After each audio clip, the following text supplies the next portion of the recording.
جی السلام علیکم. اچھا، اب اس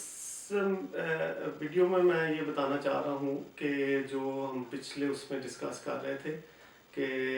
یہ صدی میں کہہ رہا تھا کہ یہ ٹیکنالوجی کی صدی بننی ہے، ناٹ لائک لاسٹ سینچری جو کہ انڈسٹری کی صدی سمجھ لیں، اس میں انڈسٹریلائزیشن ہوئی. اب دونوں میں فرق کیا ہے؟ یہ میری اپنی سمجھ ہے جو میں نے کی، ہو سکتا ہے فرق ہو، لیکن جو میں بتانا چاہ رہا ہوں وہ یہ ہے کہ technology is about inventing new things, نئے مٹیریل ایجاد کریں، نئی چیزیں نکالیں، اس طرح کی چیزیں، چاہے وہ آپ کے ایگریکلچر کے بیج ہوں، چاہے وہ آپ کی جو یہ کاٹن انڈسٹری سے ریلیٹڈ اس کے کپڑوں کا کوئی خاص قسم ہو، دھاگے کی کوئی قسم ہو، چاہے وہ آپ کی بڑی انڈسٹری سے ریلیٹڈ کوئی اس طرح کی چیزیں ہوں، آئی ٹی سے ریلیٹڈ سافٹ ویئرس ہوں، کوئی بھی ایسی چیز جو آپ پیٹنٹ کروا سکیں، پیٹنٹ کروائیں اور اس پیٹنسی کے صلے میں پھر آپ کو بلینز آف ڈالر سالانہ آپ کما سکتے ہیں، کہ وہ چیز کے آپ کے رائٹس بن جاتے ہیں کہ جہاں بھی وہ بکے گی. اس کی میں مثال آپ کو دیتا ہوں کہ اگر امریکہ کوئی چیز، اور یہ شروع امریکہ اسی چکر میں امریکہ اصل میں سپر پاور، اور اصل میں اس نے اتنا زیادہ پیسہ ساری دنیا سے جو جمع کیا ہے، اکانومی اتنی بڑی کی ہے، وہ اس چکر میں کیا ہے کیونکہ لوگوں کو آپ سمجھ لگی، جو انہوں نے بہت پہلے سمجھ لیا کہ وہ اب ایک چیز وہ پیٹنٹ کرواتے ہیں، وہ 100 روپے کی چیز ہے، وہ اس کی انڈسٹری چائنا میں لگی ہوئی ہے، اگر آپ دیکھیں ملیشیا، انڈونیشیا، تائیوان میں لگی ہوئی ہے، اور وہ انڈسٹری کے باوجود وہاں پہ 10 روپے 100 روپے کی چیز کا ان کو ملتا ہے. اس کے اور وہ چیز بکتی ہے فار ایگزامپل پاکستان، انڈیا میں یا ایون انگلینڈ میں بکتی ہے، اس کے 80 روپے امریکہ چلے جاتے ہیں ایک بھی چیز انویسٹ کیے بغیر، کچھ بھی کیے بغیر، کیونکہ ان کے رائٹس ان کے پاس ہیں. نائکی کا جوتا کی مثال ہے، بہت ساری دوسری ایپل کی مثالیں ہیں، جو آئی فون کی اور بے شمار، کہ ان کے سافٹ ویئرس کے، ان کی باقی چیزوں کے انہوں نے رائٹس. تو یہ اصل مقصد یہ ہے کہنے کا کہ بھئی ریسرچ اینڈ ڈیولپمنٹ، اور اس کے نتیجے میں، اور یہ سارے کو ٹیکنالوجی کے اس میں انڈر امبریلا آف ٹیکنالوجی اس طرف سوچیں، نئی چیزیں بنائیں اس طرح کی کہ جن کے آپ کو پھر رائٹس کی شکل میں آپ کو ڈالرز جو آپ تلاش کر رہے ہیں یا اکانومی بہتر کرنے کے لیے آپ سوچ رہے ہیں وہ کر سکیں. انڈیا نے اسی طرح ترقی کی ہے، اور چائنا نے دیکھیں جب تک وہاں پہ انڈسٹری لگ رہی تھی کسی کو اس سے ڈر نہیں تھا، انہوں نے بڑا اس سے ٹھیک ہے پیسے بھی کما لیے سارا کچھ، لیکن جب سے وہ ٹیکنالوجی میں آگے بڑھا ہے، technology means what I am talking about like 5G، like this rare earth metals کا بھی آپ نوٹ کریں گے، اس کئی جگہ شروع بھی ہو گیا، ابھی آپ کو پتہ بھی لگ جائے گا، بہت اوپن بھی ہو جائیں گی. یہ وہ میٹلز ہیں، یہ میں مثالیں دے رہا ہوں صرف، کہ یہ وہ میٹلز ہیں جو انہوں نے ڈھونڈے ہیں زمین میں سے، ان کو جو صاف کرنے کی، ان کو یوز کرنے کی ٹیکنالوجی چائنا کے پاس ہے، تو وہ جہاں سے بھی نکالے ہیں وہ چائنا بھیجنے پڑتے ہیں، وہاں سے وہ صاف ہوتے ہیں، اور یہ وہ چیز ہے جو کہ مائکرو اور نینو چپس میں یوز ہوتی ہے. ابھی اس کے سلسلے میں مسائل پڑے ہیں تو دیکھیں آپ کی الیکٹرانک وہیکل کی جو انڈسٹری تھی جو بہت بوم کر رہی تھی، یہ جن لوگوں کو اسٹاک ایکسچینج کا یا جنرل جنہوں نے نظر رکھی ہوئی ان کو پتہ ہوگا کہ ٹیسلا کی قیمتیں اور یہ ساری کس لیے اتنی، وہ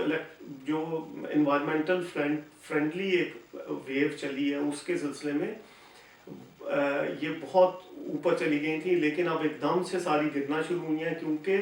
وہ چائنا کے ساتھ یہ سارا ان کی سپلائی چین لنک ہے کہ چائنا یہ اس کا کنٹرول ہے ان چیزوں پہ، وہ جو ریئر ارتھ میٹلز ہیں. تو اب لیکن امریکہ اس طرف آیا ہے اور اس نے بہت زیادہ انویسٹمنٹ بلینز آف ڈالرز کی ہے کہ بھی وہ خود بھی اب اس میں کرنا چاہتے ہیں. اسی طرح 5G کا آپ نے دیکھا ہے کہ یو کے کو حالانکہ بہت نقصان ہوا لیکن انہوں نے ان کے کانٹریکٹ کینسل کیے، تو لیکن چائنا اگر وہ کہیں پہ کر لیتا ہے 5G امپلیمنٹ کر کے اس کا دکھا دیتا ہے تو وہ پھر یقیناً آگے نکل جائے گا، اور بہت ساری اور چیزوں میں بھی اسی طرح ہی ہے. تو کہنے کا مقصد ہے کہ ٹھیک ہے انڈسٹری لگائیں، اس سے لوگوں کو روزگار بھی ملتی ہے، سارا کچھ ہے، لیکن جو سب سے زیادہ پیسے ہیں وہ ہے پیٹنسی کروانے میں، نئی چیزیں ڈیولپ کرنے میں، and that is linked with human resource. اور پاکستان میں ابھی تک ہیومن ریسورس کی کوئی وقت نہیں ہے. اور آپ دیکھیں کہ چائنا نے یہ کیسے کیا، اور انڈیا نے بھی تقریباً، میرا خیال ہے وہی انڈینز نے بھی، کہ وہ ادھر کی یو کے کی یونیورسٹیز میں تو میں دیکھتا ہوں، یقیناً امریکہ میں بھی ایسے ہوگا، آج آپ کو لگتا ہے جس طرح چائنا آپ آ گئے ہیں، وہ سارے چائنیز ہیں، اور ان میں سے بہت ساروں کو حیرانی کی بات ہے انگلش بھی نہیں آتی، دے کم اور ود ٹرانسلیٹرز وہ اپنے لے کے آتے ہیں، وہ آتے ہیں، گورنمنٹ اسکالرشپس ان کو دیتی ہے، وہ آ کے یہاں سے سیکھ کے لرن کر کے اسی کو ٹرانسلیٹ کرتے ہیں وہ اپنی اس میں لینگویج میں، اینڈ دے گو بیک، اور گورنمنٹ پھر ان کی اسکلز کو استعمال کرتی ہے باقاعدہ، اسی سے ہی انہوں نے یہ سارا ڈیولپ کیا ہے ساری چیزیں جو اب ٹیکنالوجی میں اس نے چائنا جو آگے بڑھا ہے۔ تو میرا مشورہ یہ ہے کہ اگر اوورسیز پاکستانی آپ کے پاس بہت بڑی ریسورس ہے، اور کئی فیلڈ کے لوگوں کو تو میں جانتا ہوں جو اپنے فیلڈ میں بہت ماہر ہیں، بہت آگے ہیں، اور دنیا میں کی ٹاپ پوزیشنز میں ہیں ان کا، تو ان کو استعمال کریں۔ اور یہ بھی مجھے پتا ہے کہ عمران خان اور اس کے کچھ منسٹرز بھی ان سے کچھ رابطے میں تھے الیکشن جیتنے سے پہلے تک، لیکن جیسے ہی الیکشن یہ جیتے ہیں یہ ان لوگوں کو بالکل بھول بھال گئے ہیں، اور یہ بہت سارے جو آؤٹ اسپوکن لوگ، دیکھیں پروفیشنل آدمی جو کمپیٹنٹ بھی ہوتا ہے وہ عموماً تھوڑا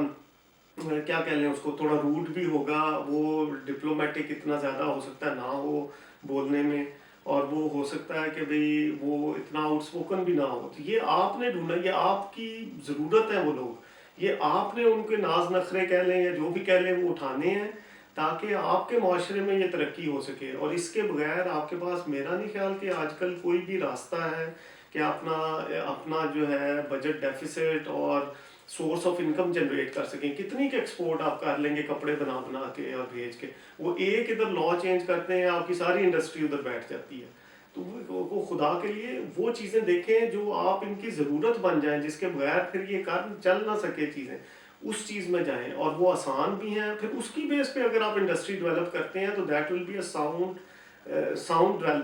وہ ہوگی انویسٹمنٹ بھی، اور جو آپ کی انڈسٹری کی وہ جو اس کی کیا کہہ لیں پروڈکشن بھی، اور اس کا آپ کو مسئلہ نہیں ہوگا، ورنہ آپ ہمیشہ ڈیپینڈنٹ رہیں گے، اور ایک سٹیپ آگے جائیں۔ تو میرا خیال ہے کہ، اور یہی چیز اگر آپ کو یاد ہو، ایک ہی چیز میں ہم وی فیل ویری پراؤڈ، اور اس کا ہمیں اللہ ان کو خوش رکھے جنہوں نے اس وقت سوچا، پولیٹیکل لیڈرشپ بھی اور ملٹری کی بھی، اور جو سول والے بھی بیچ میں شامل ہوئے، جو ہم نے اپنے اسٹریٹجک ایسیٹس اس وقت بنائے ہیں اس زمانے میں 70s میں۔ اگر آپ اس وقت یہ نہ سوچتے، اس وقت اس کی تکلیف نہ اٹھاتے، لوگ نہ لے کے آتے، آپ دیکھیں وہ ٹیکنالوجی آپ نہ ڈیولپ کرتے، تو اس وقت کیا پاکستان شاید ایگزسٹ بھی نہ کر پاتا۔ تو اس کے وہی کلیہ اب لگائیں باقی چیزوں پہ پلیز، تو ان لوگوں کو لے کے آئیں پوری دنیا میں، اور عمران خان کے پاس یہ سہولت موجود ہے کہ آپ کے پاس کنیکشنز ہیں ساری دنیا میں، آپ پہ لوگ اس وقت کم از کم ٹرسٹ کرتے ہیں۔ آئی ڈونٹ نو کہ بھی اگلے سال 2 سال میں کیا سچویشن بنتی ہے، لیکن ابھی تک آپ کی تھوڑی بہت کریڈیبلٹی ہے، تو جس کے چکر میں آپ لوگ اکٹھے کر سکتے ہیں۔ ان لوگوں سے ڈالر لینے کی بجائے ان کی سکل لیں، انہیں کہیں جی ہمیں آ کے آپ سکل دیں، اور ان کی عزت کریں، ان کو وہاں پہ پروٹیکشن دیں۔ یہ نہ ہو کہ وہاں پہ لوگ جاتے ہیں ان پہ آپ کیسز بنا دیتے ہیں، یا جو میرا جس طرح ایک دوست اور چھوٹا بھائی کہہ لیں، وہ یہ ٹرم یوز کرتا ہے کہ آپ سسٹم میں بونے گھسا دیں، بونے ناٹ فزیکل بونے لیکن مینٹلی، اور جو اپنے نالج اور پروفیشنل اسکل بونے گھسا دیتے ہیں، وہ پھر چھتیں نیچی کر دیتے ہیں، اور جس کے بعد پھر کوئی بڑے قد کا پروفیشنل کوئی وہ اندر داخل ہی نہیں ہونے دیتے، تو سارا نظام خراب کر دیتے ہیں۔ تو ان سے پروٹیکشن ان کو دیں بونوں سے، اور ان کا فائدہ اٹھائیں تاکہ آپ ریسرچ اینڈ ڈیولپمنٹ اور اس پہ جینوئنلی اس کے بارے میں غور کریں، کیونکہ مجھے یہ لگتا ہے کہ اور تھوڑے مہینوں تک یا سال تک آپ کے پاس تنخواہیں دینے کے پیسے شاید نہ رہیں اگر اسی طرح چیزیں چلتی رہیں۔ تو یہ میں نے بتانا تھا، اگر کوئی سن لے تو اللہ اس کا بھلا کرے۔ خدا حافظ۔